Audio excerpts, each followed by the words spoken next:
हत्या अभियोगमा झण्डै 2 दशक कैद भुक्तान गरेका कुख्यात अपराधी चार्ल्स सोब्राजलाई 10 वर्ष नेपाल आउन नपाउने गरी निष्कासन गर्ने सरकारको निर्णय आजै फ्रान्स पठाइँदै। विवादास्पद कदमका कारण सेरेमोनियल राष्ट्रपतिको भूमिकालाई लिएर आलोचना। कार्यकारीको निर्णय विपरीत कदम चाल्दा द्वैध शासनको खतरा बढ़न सक्ने चिन्ता। बागमती प्रदेशका मुख्यमन्त्री पाण्डेद्वारा राजीनामा। प्रतिनिधि सभा सदस्य सीके राउतको शपथलाई लिएर मधेसी आयोगद्वारा संसद सचिवालयसँग स्पष्टीकरण माग। चीनमा एक साताभित्र कोभिड-19 को संक्रमण चरम सीमामा पुग्ने विज्ञहरूको प्रक्षेपण। एकै दिन 4000 जनामा नयाँ लक्षण सहितको संक्रमण पुष्टि। र Bangabandhu Asian central zone volleyball च्याम्पियनशीपमा नेपालको लगातार दोस्रो हार। श्रीलंकासँग सोझो सेटमा पराजित। नमस्कार, कान्तिपुर डायरीका साथमा पुजनी र म पार्वता। समाचार अब विस्तारमा। सरकारले हत्या अभियोगमा झण्डै 2 दशक नेपालको कारागारमा कैद भुक्तान गरेका फ्रान्सेली नागरिक चार्ल्स सोब्राजलाई 10 वर्ष नेपाल आउन नपाउने गरी निष्कासन गरेको छ। अध्यागमन विभागको सिफारिशमा गृह मन्त्रालयले सोब्राजलाई 10 वर्ष नेपाल आउन नमिल्ने गरी उनको देश फ्रान्स पठाउने निर्णय गरेको थियो। नेपाल स्थित फ्रान्सेली दूतावासका अधिकारी र सोब्राजका कानून व्यवसायीसँग अध्यागमन विभागका अधिकारीले समन्वय गर्दै उनका ट्राभल डकुमेन्ट तयार पारेका छन्। सोब्राज अहिले केही बेरमा कतार एयरवेजको जहाजबाट दोहा हुँदै फ्रान्स जाँदैछन्। उनले केही दिन नेपालमा बस्न इच्छा गरे पनि सुरक्षाका कारण आजै रिपोर्ट गरिएको गृह मन्त्रालयका प्रवक्ता फणीन्द्र मणि पोखरेलले जानकारी दिनुभयो। आजै बिहान केन्द्रीय कारागार प्रशासनले 19 वर्षभन्दा बढ़ी सजाय भुक्तान गरेका सोब्राजलाई कैद मुक्त गरी अध्यागमन विभागको जिम्मा लगाएको थियो। बुधबार सर्वोच्च अदालतले सोब्राजलाई रिहा गरी 15 दिनभित्र उनकै देश फिर्ता पठाउन सरकारका नाममा आदेश दिएको थियो। त्यसको भोलिपल्ट हिजो भक्तपुर र काठमाडौँ अदालतले सर्वोच्चको आदेश बमोजिम रिहा गर्न कारागार प्रशासनलाई अनुमति दिएका थिए। भक्तपुरमा 2 विदेशी नागरिकको हत्या अभियोगमा घटनाको 28 वर्षपछि 2060 साल असोज 2 गते सोब्राज काठमाडौँबाट पक्राउ परेका थिए। 2032 सालमा भक्तपुरमा एकजना अमेरिकी नागरिक र एकजना क्यानाडेली नागरिकको हत्या गरेको अभियोगमा भक्तपुर जिल्ला अदालतले सोब्राजलाई दोषी ठहर गर्दै सर्वस्व सहित जन्मकैद सजाय सुनाएको थियो। अब कान्तिपुर सविस्तार। कान्तिपुर सविस्तार।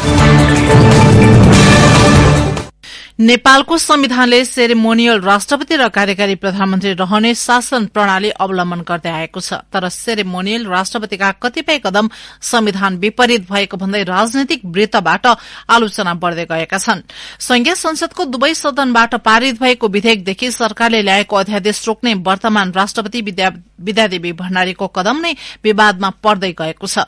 संवैधानिक राष्ट्र प्रमुखको भूमिकामा रहनुपर्ने राष्ट्रपतिले चाल्ने यस्तै श्रृंखलाबद्ध कदमहरूले मुलुकमा द्वैध शासनको खतरा हुन सक्ने भन्दै सरकारवालाले चिन्ता जनाएका छन्। लोकतान्त्रिक गणतन्त्र नेपालको दोस्रो र मुलुकको सर्वोच्च पदमा निर्वाचित हुने पहिलो महिला राष्ट्रपतिका रूपमा विद्यादेवी भण्डारी 2072 कार्तिक 11 गते निर्वाचित हुनुभएको थियो। 2074 को निर्वाचनमा तत्कालीन नेकपाले बहुमत प्राप्त गरेसँगै राष्ट्रपति भण्डारी फागुन 29 गते दोस्रो कार्यकालका लागि शीतल निवास प्रवेश गर्नुभएको थियो। एमालेकी पूर्व नेता समेत रहेकी राष्ट्रपति भण्डारीले करिब 8 वर्षको कार्यकालमा शीतल निवासबाट गरेका कतिपय निर्णयहरू राजनीतिक पूर्वाग्रह र कार्यकारी शक्तिको अभ्यास गर्न खोजेको भन्दै पछिल्लो समय आलोचना भइरहेको छ। प्रतिनिधि सभाका नवनिर्वाचित सांसदले शपथ ग्रहण गर्नु पूर्व नै 7 दिनको समय दिएर सरकार गठन गर्न आह्वान गर्ने राष्ट्रपतिको कदमलाई लिएर फेरि आलोचना भइरहेको छ। संविधानको धारा 76 को 2 बमोजिम 30 दिनभित्र सरकार गठन आह्वान गर्न सक्ने भनिए पनि हतारो गर्नुपछि राजनीतिक अभिष्ट लुकेको हुन सक्ने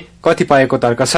राष्ट्रपतिको पछिल्लो कदम गैर संवैधानिक भएको वरिष्ठ संविधानविद डाक्टर चन्द्रकान्त गेवाली बताउँछन्। यो संविधानले परिकल्पना गरेको संसदीय शासन पद्धति हो, गैर संसदीय शासन पद्धति होइन। मन्त्री परिषदको गठन गर्नलाई जुन 7 दिनको पत्र पठाइएको छ, यो गैर संसदीय शासन पद्धतिको प्रक्रिया अनुसार आएको अर्थ देखियो। यसले गर्दाखेरि त संविधानको प्रक्रियागत विधि नै यो मन्त्री परिषदको 7 दिनभित्र गठन गर भन्दाखेरि संसदीय शासन पद्धतिको प्रक्रियागत बाटो नै गलत बाटोतर्फ गयो। राष्ट्रपतिको कदमप्रति सत्तारूढ़ दलहरू यतिखेर मौन प्राय छन्। उनीहरूले पछिल्लो समय सरकार प्रमुख भन्दा राष्ट्र प्रमुख प्रमुख राष्ट्रपतिलाई केन्द्रमा राखेर छलफल गरिरहेका छन्। यसले राष्ट्र प्रमुखलाई आफू अनुकूल चलाउन खोज्ने नियोजित प्रयत्न भइरहेको कतिपयको विश्लेषण छ। यद्यपि शपथ नहुँदै सरकार गठनको आह्वान गर्नु संविधान विपरीत भएको माओवादी केन्द्रका महासचिव देव गुरुङको विश्लेषण छ। संविधान त शपथ ग्रहण नगरिकन चाहिँ त विधिको हिसाबले त सांसद भएको ठहरिँदैन। जुन दिन चाहिँ शपथ ग्रहण हुन्छ, शपथ ग्रहण भएको दिनदेखि सांसदको हैसियतले गर्नुपर्ने सिग्नेचरहरू, गर्नुपर्ने बैठकहरू, पाउनुपर्ने पारिश्रमिक भत्ता सुविधाहरू सबै कुराहरू शपथ ग्रहण भएपछि मात्रै शुरू हुन्छ। त्यसकारणले गर्दाखेरि प्रधानमन्त्री हुनका लागि कमसे कम शपथ ग्रहणको प्रक्रिया पूरा गर्नुपर्ने हो। राष्ट्रपति भण्डारीले यसअघि संघीय संसदको दुवै सदनबाट पारित भएको नागरिकता विधेयक पनि शीतल निवासमा अड्काएर राख्नु भएको छ। यस्तै सम्पत्ति शुद्धिकरण अध्यादेश र पछिल्लो समय फौजदारी कार्यविधि संहिता संशोधन अध्यादेश समेत रोकिएको छ। तत्कालीन समयमा केपी ओली नेतृत्वको सरकारले संसद विघटन गरेर ल्याएको नागरिकता ऐन संशोधन सम्बन्धी अध्यादेश भने राष्ट्रपतिले क्षणभरमै प्रमाणीकरण गरिदिनु भएको थियो। यस्तै प्रधानमन्त्री केपी ओलीले 2 पटक संसद विघटन गर्दा दोस्रो पटक 2078 जेठ 8 गते मध्यरातमा राष्ट्रपतिबाट सदर भएको थियो। यस्ता घटनाले राष्ट्रपति संस्थाको साखलाई गिराउने काम गरिरहेको टिप्पणी भएका छन्। सरकारले ल्याएका विधेयक होस् या अध्यादेश, यसको जस अपजसको भारी कार्यकारी प्रमुख एवं संवैधानिक परीक्षण न्यायालयले गर्ने भनिए पनि राष्ट्रपतिले दोहोरो सत्ता चलाउन खोज्नु लोकतन्त्रका लागि घातक भएको राजनीतिक विश्लेषक डाक्टर खगेन्द्र प्रसाईको तर्क छ। सर्वोच्च अदालतले चाहिँ राष्ट्रपतिको अधिकारलाई क्वेसनेबल हुन्छ, कोर्टमा त्यसलाई सुन्न सकिन्छ भन्ने सम्मको तर्क पनि गर्यो। तर त्यसो हुँदाहुँदै पनि त्यो प्रक्रिया अलिक बदलिएन क्या। होइन भने त भोलि के हुन्छ भने सार्वभौम सत्ताको अभ्यास चाहिँ, कार्यकारिणीको अभ्यास चाहिँ राष्ट्रपतिले अनुमोदन गर्नुहुन्छ कि हुन्न भन्ने अन्यलमा रहन सक्छ क्या। त्यस पछाडि यो परम्परा स्थापित हुँदै जाँदा राष्ट्रपति अर्को पावर सेन्टर हुन्छ। कुनै पनि राज्य सत्तामा त्यसरी अर्को 2टा कार्यकारिणी राज्य हुन सक्दैनन् के। नवनिर्वाचित संसद बस्नु अघि अध्यादेश ल्याउनुलाई कतिपयले सरकारको नियतमा समेत प्रश्न उठाउने गरेका छन्। सरकारले ल्याएको फौजदारी संहिता सम्बन्धी अध्यादेश पनि राजनीतिक स्वार्थका आधारमा ल्याइएको भन्दै चौतर्फी आलोचना भइरहेको छ। एमाले भने राष्ट्रपतिको कदमको बचाउ गरेको छ। वर्तमान सरकारले बेमौसममा अध्यादेश ल्याएकाले पनि त्यसलाई रोक्नु लोकतन्त्रका लागि उचित भएको एमालेका उपमहासचिव विष्णु रिमालको तर्क छ। अहिलेको सरकारले अध्यादेश जारी गर्ने हकै राख्दैन, त्यो भएर रोकेको होला भन्ने अन्दाज छ मेरो। अध्यादेश त अहिले सरकारले दिनै मिल्दैन, त्यसलाई त रोकिहाल्छ नि राष्ट्रपति कार्यालयले। त्यही भएर चाँडोभन्दा चाँडो सरकार बनाउनलाई राष्ट्रपति त मुलुकको अभिभावक हो, राष्ट्र प्रमुख भनेको राष्ट्र प्रमुख नै हो होइन। गलत मनसायको आधारमा चाहिँ केही पनि गर्न पाइँदैन भनी छ नि त। राष्ट्रपति भूमिकालाई लिएर अहिले मात्र नभई पहिलो राष्ट्रपति रामवरण यादवको कार्यकालमा पनि विवाद उत्पन्न भएका थिए। तत्कालीन सेना प्रमुख रुक्माङ्गद कटुवाललाई हटाउने कार्यकारी सरकारको निर्णय रोकेर यादवले पदीय मर्यादा विपरीत कदम चालेको भन्दै आलोचना भएका थिए। संविधानले सेरोमोनियल राष्ट्रपतिको व्यवस्था गरे पनि राष्ट्रपतिका कदम संविधानको मर्म र भावना विपरीत हुँदा कतिपय कोणबाट गणतान्त्रिक व्यवस्थामाथि नै प्रश्न उठाउने गरिएको छ। यही पृष्ठभूमिमा राष्ट्रपति पदलाई आफू अनुकूल चलाउने र दलीय फाइदाका लागि प्रयोग गर्ने प्रवृत्ति हुर्किँदै जाने खतरा देखिएको छ। रेडियो कान्तिपुरका लागि सहकर्मी अनिल परियारको साथमा सूरज राजथला, काठमाडौँ। कान्तिपुर सविस्तार। कान्तिपुर सविस्तारपछि कान्तिपुर डायरीमा अब ब्रेकको पालो। अब बाँकी प्रसंग। सत्तारूढ़ गठबन्धनमा आगामी सरकारको नेतृत्व सहित सत्ता समीकरणबारे शीर्ष नेताहरू आपसी संवादमा व्यस्त भएका छन्। प्रधानमन्त्री निवासमा प्रधानमन्त्री एवं नेपाली कांग्रेसका सभापति शेरबहादुर देउवा र माओवादी केन्द्रका अध्यक्ष पुष्पकमल दाहाल बीच अहिले छलफल भइरहेको छ। दुई नेताबीच छलफल सकिएपछि एकीकृत समाजवादीका अध्यक्ष माधव कुमार नेपाल र गठबन्धनमा भएका अन्य दलका नेताहरू पनि सहभागी हुने प्रधानमन्त्रीको निजी सचिवालयले जनाएको छ। संघीय संसदको पहिलो दल कांग्रेसले आफ्नो नेतृत्वमा नयाँ सरकार बनाउने तयारी गरे पनि माओवादी केन्द्रका अध्यक्ष दाहालले पहिलो कार्यकालको नेतृत्व आफूले पाउनुपर्ने दावी गर्दै आउनु भएको छ। माओवादी केन्द्रले कांग्रेससँग सहमति नभए एमालेसँगको वाम गठबन्धनलाई विकल्पमा राखेपछि गठबन्धनमा थप दबाव बढ़ेको छ। राष्ट्रपति विद्यादेवी भण्डारीले पौष 10 गते आइतबार 5 बजेसम्म सरकारमा दावी गर्न दलहरूलाई आह्वान गरेकाले मुख्य गरी सत्तारूढ़ गठबन्धन भित्रको छलफलले तीव्रता पाएको छ।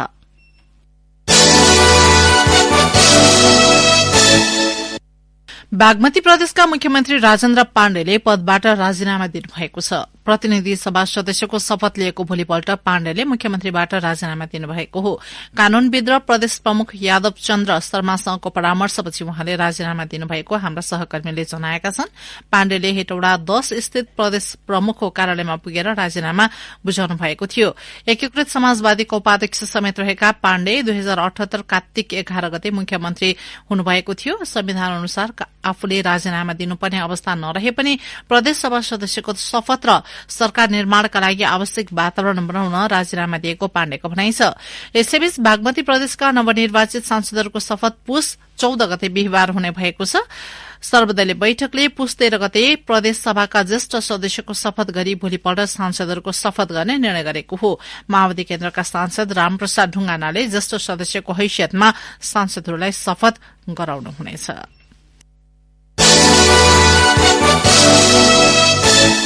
प्रतिनिधि सभाका सांसद सीके राउतले शपथ ग्रहणमा प्रयोग गरेको भनिएको मधेसी भाषाका विषयमा मधेसी आयोगले संसद सचिवालयसँग स्पष्टीकरण माग गरेको छ। राउतले हिजो संसदमा शपथ ग्रहणका क्रममा प्रयोग गरेको भाषा मधेसी र मधेसी समुदायसँगै कहीं कतै नमिल्ने भन्दै त्यसबारेको अभिलेख उपलब्ध गराउन माग गरेको आयोगका अध्यक्ष डाक्टर विजय कुमार दत्तले बताउनुभयो।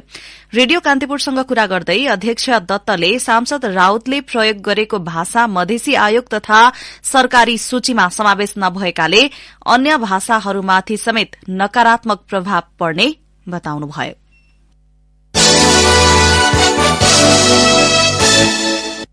कांग्रेस कर्णाली प्रदेश संसदीय दलको नेतामा जीवन बहादुर शाही सर्वसम्मत चयन हुनुभएको छ। प्रदेशसभा सदस्यहरूको आज बसेको बैठकमा शाहीलाई दलको नेतामा सर्वसम्मत चयन गरिएको हो।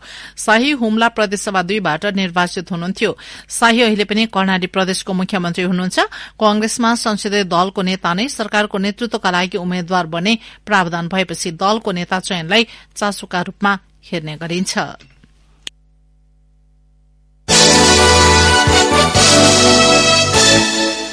त्रिभुवन अन्तर्राष्ट्रिय विमानस्थलबाट 19 किलो अवैध सुनसहित 1 जना सुडानी नागरिक पक्राउ परेका छन्। विमानस्थल भन्सार कार्यालयले दुबईबाट आएका उनको लगेजबाट सुन बरामद गरेको हो। त्रिभुवन विमानस्थल भन्सार कार्यालयका प्रवक्ता यमराज पाण्डेका अनुसार सुडानी नागरिक मोहम्मद अहमद डफल्ला सारा फेल्डिन सुनसहित पक्राउ परेका हुन्। 27 वर्षीय मोहम्मद दुबईको फ्लाइटबाट नेपाल आएका थिए।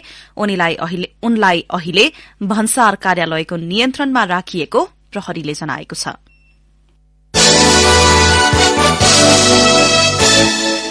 कान्तिपुर कर्मी चित्रांग थापा प्रेस स्वतन्त्रता सेनानीबाट सम्मानित हुनुभएको छ। सुर्खेतमा आयोजना भएको नेपाल पत्रकार महासंघको केन्द्रीय साधारण सभामा उहाँलाई प्रेस स्वतन्त्रता सेनानीबाट सम्मान गरिएको हो। राष्ट्रपति विद्यादेवी भण्डारीले थापालाई प्रमाणपत्र सहित सम्मान गर्नुभएको महासंघले जनाएको छ। कञ्चनपुरको महेन्द्रनगर निवासी थापा कान्तिपुर मिडिया ग्रुपका सुदूरपश्चिम ब्यूरो प्रमुख हुनुहुन्छ।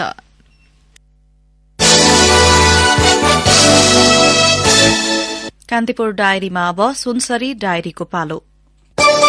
सुनसरी डायरीबाट अर्जुन सुवेदीको नमस्कार। कोशी टप्पु वन्यजन्तु आरक्षमा जंगली हात्ती जोगाउन सकस भएको छ। आरक्ष आसपासका क्षेत्रमा स्थानीयले पटक पटक हात्तीलाई निशानामा पार्दा समेत हात्ती मर्ने क्रम नरोकिएपछि आरक्षको भूमिकामाथि नै प्रश्न उठेको छ। आरक्षबाट बस्तीमा प्रवेश गरी मानवीय र भौतिक क्षति गरेको भन्दै स्थानीयले हात्तीलाई निशानामा पार्ने गरेका छन्। सोही क्रममा आज पनि सुनसरीको बडा क्षेत्र स्थित सामुदायिक वनमा एउटा हात्ती मृत फेला परेको छ। वन्यजन्तुको संरक्षणका लागि भन्दै स्थापना गरिएको आरक्ष आसपासका क्षेत्रमा मृत फेला परेका हात्तीको विषयमा न त प्रभावकारी अनुसन्धान नै हुने गरेको छ, न त कसैलाई कारवाही नै गरिएको छ। साबुन फ्याक्ट्री निर्माणको काम तत्कालका लागि रोक्न अदालतले आदेश दिएपछि डिभिजन वन कार्यालय धरानमा नगर प्रमुख हर्क साङपाङ राईका समर्थकले ज्ञापन पत्र बुझाएका छन्। ज्ञापन पत्रमा धरानमा बन्न लागेको साबुन फ्याक्ट्री निर्माणको काम रोक्न डिभिजन वन कार्यालयले हालेको रिट विकास विरोधी भएको उल्लेख छ। धरानमा रोजगारी र उत्पादन उपलब्ध गराइपाउँ भन्दै धराने जनता र श्रमदाताको तर्फबाट ज्ञापन पत्र बुझाइएको हो। वन क्षेत्रभित्र साबुन फ्याक्ट्री निर्माण गरेको भन्दै वन कार्यालय सुनसरीले उच्च अदालत विराटनगरमा रिट दायर गरेको थियो। रिट उप सुनवाई गर्दै उच्च अदालत विराटनगरले अन्तरिम आदेश जारी गर्दै धरान उपमहानगरका नगर प्रमुख हर्क साङपाङ राईलाई साबुन फ्याक्ट्रीको काम रोक्न आदेश दिएको थियो।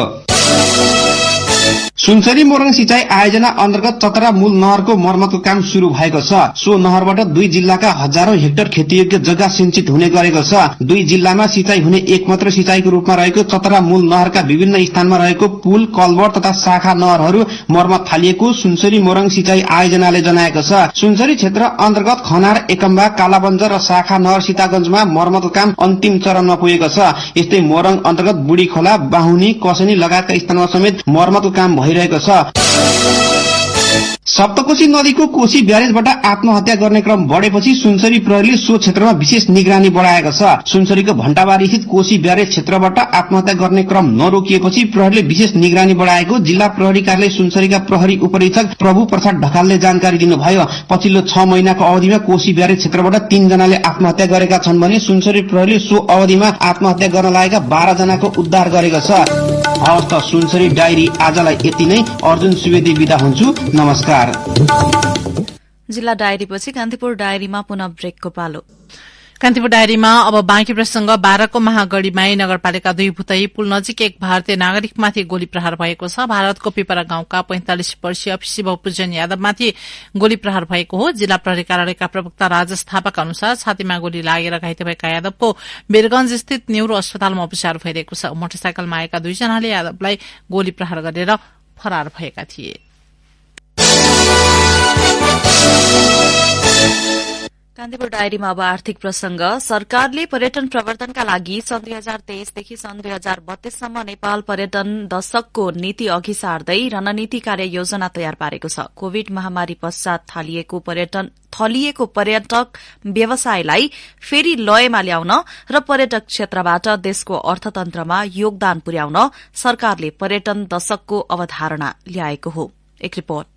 सन् 2019 को अन्त्यबाट देखा परेको कोरोनाको विश्वव्यापी महामारीले नेपालमा पनि अन्य क्षेत्र जस्तै पर्यटन क्षेत्र सबैभन्दा बढ़ी प्रभावित बन्यो। नेपालमा कोरोना संक्रमण मत्थर बन्दै जाँदा पर्यटक व्यवसाय तंग्रिँदो अवस्थामा छ। पर्यटन व्यवसायमा पछिल्लो समय बाह्य र आन्तरिक पर्यटकको वृद्धिले केही उत्साह जगाएको छ। संस्कृति, पर्यटन तथा नागरिक उड्डयन मन्त्रालयले पर्यटक क्षेत्रलाई पुनः लयमा फर्काउन पर्यटन पुनरुत्थान कार्य योजना सार्वजनिक गर्दै 10 वर्षीय अवधारणा अघि सारेको छ। कार्य योजनामा नेपालमा सबै मौसम र वर्षैभरि पर्यटन प्रबन्धन गर्ने लक्ष्यका साथ सन् 2023 देखि 2032 सम्म हरेक वर्ष सम्पन्न गरिने कार्यक्रम बारे उल्लेख गरिएको छ। त्यस्तै आगामी 10 वर्षभित्र सो कार्ययोजना मार्फत पर्यटन क्षेत्रमा थप 10 लाख नयाँ रोजगारी सिर्जना गर्ने मन्त्री जीवनराम श्रेष्ठले बताउनुभयो। अब त्यसको लागि पनि वार्म अप नगरिकन तपाईको चाहिँ तयारी त हुँदैन। अब हामीलाई त अहिले तुरुन्तै एकै वर्षमा चाहिँ हामी 10 लाख रोजगारी सिर्जना गर्न चाहन्छौँ। आज हाम्रा युवाहरू त्यहाँ लाइन लाएर चाहिँ पासपोर्टको लाइन लाएर रातारात बसेर पासपोर्ट निकालेर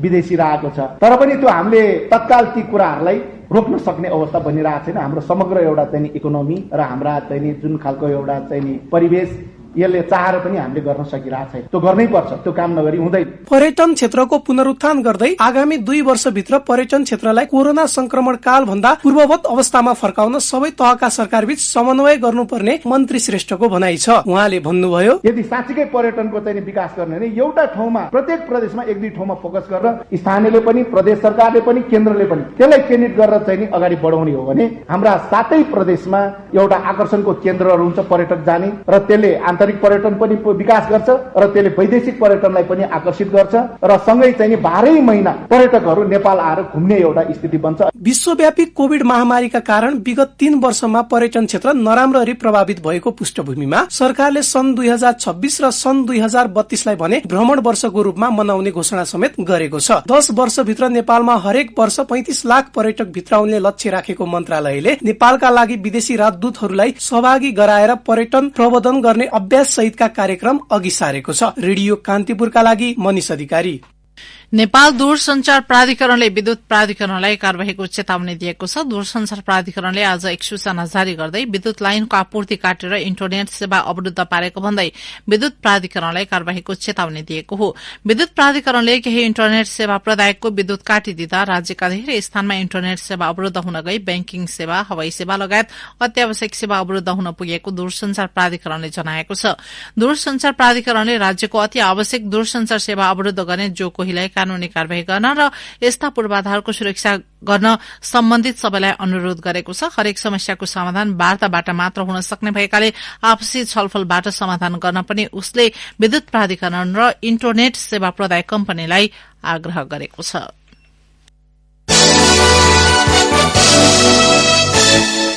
अब अन्तर्राष्ट्रिय समाचार। चीनमा एक साताभित्र कोभिड-19 संक्रमण चरम सीमामा पुग्ने विज्ञहरूले प्रक्षेपण गरेका छन्। चीनको संक्रामक रोग राष्ट्रिय केन्द्रका निर्देशक झाङ वेनहोङले एक साताभित्र संक्रमण चरम सीमामा पुग्ने बताउनु भएको बीबीसीले उल्लेख गरेको छ। संक्रमणले गम्भीर रोगको दर पनि बढ़ाउने र सम्पूर्ण चिकित्सा स्रोतहरूमा प्रभाव पार्ने उहाँले उल्लेख गर्नु भएको छ। चीनमा कोभिड-19 को अहिलेको अवस्था 2 महिनासम्म रहने पनि उहाँले बताउनु भएको छ। चीनका केही शहरमा बढ़दो संक्रमणलाई लिएर अपनाइएको शून्य कोविड नीतिको चौतर्फी विरोध भएपछि सरकारले खोकुलो बनाएसँगै कोभिड-19 संक्रमण तीव्र बनेको हो। चीनमा कोरोना संक्रमण तीव्र बनेसँगै अर्थतन्त्रमा पनि गिरावट आउने भन्दै चिन्ता व्यक्त हुन थालेका छन्। हिजो मात्र चीनमा 4000 जनामा नयाँ लक्षण सहितको कोभिड-19 संक्रमण पुष्टि भएको छ।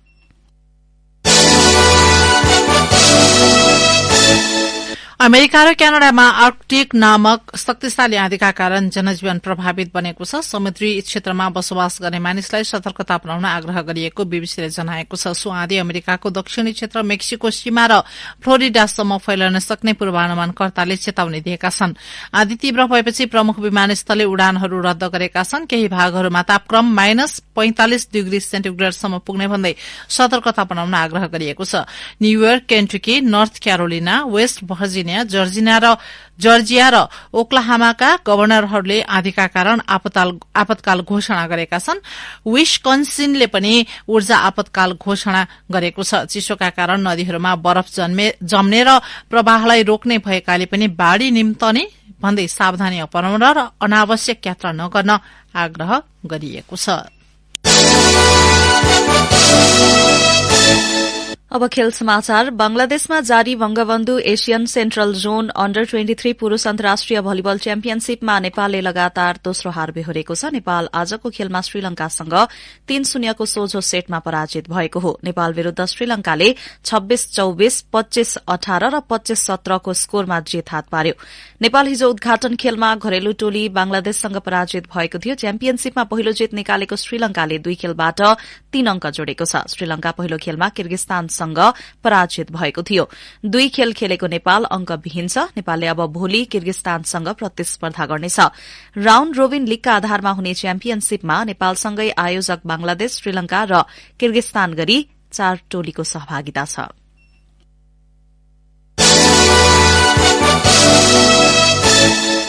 नेपाल क्रिकेट संघ क्यानले नेपाल टी20 लीगको खेल तालिका सार्वजनिक गरेको छ। उद्घाटन खेलमा काठमाडौँ नाइट र पोखरा एभेन्जर्स बीच प्रतिस्पर्धा हुनेछ। खेल कीर्तिपुर स्थित त्रिवी क्रिकेट मैदानमा बिहान 9:15 बजे शुरू हुनेछ। यस्तै भोलि दिउँसो 1:15 बजे हुने अर्को खेलमा लुम्बिनी अल स्टार्स र फार वेस्ट युनाइटेड बीच प्रतिस्पर्धा हुनेछ। विदेशी खेलाड़ीहरूको श्रम स्वीकृति प्रक्रिया लगायत कारण देखाउँदै पूर्व निर्धारित मितिभन्दा 1 दिन ढिलो गरी शुरू हुन लागेको लीग पुस 27 गतेसम्म सञ्चालन हुनेछ। पहिलो संस्करणको लीगमा 6 टोलीले सहभागिता जनाउनेछन्। यस्तै लीग विजेताले 55 लाख, उपविजेताले 30, तेस्रो हुने टोलीले 10 लाख तथा चौथो हुनेले 5 लाख रुपियाँ प्राप्त गर्ने क्यानले जनाएको छ। अन्त्यमा बुलेटिनका प्रमुख प्रसंग पुनः एकपटक। हत्या अभियोगमा झण्डै 2 दशक कैद भुक्तान गरेका कुख्यात अपराधी चार्ल्स सोब्राजलाई 10 वर्ष नेपाल आउन नपाउने गरी निष्कासन गर्ने सरकारको निर्णय आजै फ्रान्स पठाइँदै। विवादास्पद कदमका कारण सेरेमोनियल राष्ट्रपतिको भूमिकालाई लिएर आलोचना। कार्यकारीको निर्णय विपरीत कदम चाल्दा द्वैध शासनको खतरा बढ़न सक्ने चिन्ता। बागमती प्रदेशका मुख्यमन्त्री पाण्डेद्वारा राजीनामा। प्रतिनिधि सभा सदस्य सीके राउतको शपथलाई लिएर मधेसी आयोगद्वारा संसद सचिवालयसँग स्पष्टीकरण माग। चीनमा एक साताभित्र कोभिड-19 को संक्रमण चरम सीमामा पुग्ने विज्ञहरूको प्रक्षेपण। एकै दिन 4000 जनामा नयाँ लक्षण सहितको संक्रमण पुष्टि। र Bangabandhu Asian central zone volleyball च्याम्पियनशीपमा नेपालको लगातार दोस्रो हार, श्रीलंकासँग सोझो सेटमा पराजित। यिनै प्रसंगसँगै कान्तिपुर डायरीको यो बुलेटिन यही सकिन्छ। राति 8 बजे सेक्युरिटी एण्ड क्राइम डायरी हुनेछ। पुजनी र म पार्वता आज्ञा माग्छौं। नमस्कार।